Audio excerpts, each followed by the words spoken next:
Telegram kanalın prezentatsiyasi geçti olayda angısını kurdu hem geçirdi Gagauzeri Üretim Bakanlığı. Telegram hayırlı dil boşuna. Büyük gençler daha çok orada bulunurlar.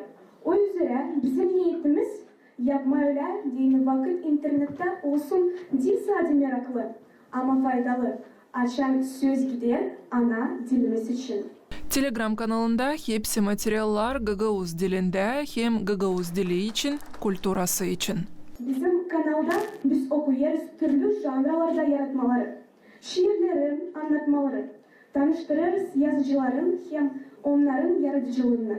Bu Telegram kanalın yardımıyla görürüz ana dilimiz gerçekten aktual, interesli hem diri var nasıl olsun sosyal bağlantılarında da.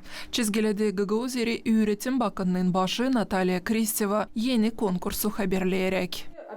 Biz yeni konkursu haberleriz. Var nasıl katılsınlar öğreniciler. Onlar Gagauz dilinde sosyal bağlantıları için türlü kontenti hazırlasınlar lazım. Sonuçta biz analiz yapacağız. Ne türlü materyalları onlar yerleştirirler. Bu materyalların kalitesini hem hesaba alınacak kaç kişi gözledir bu kanalları.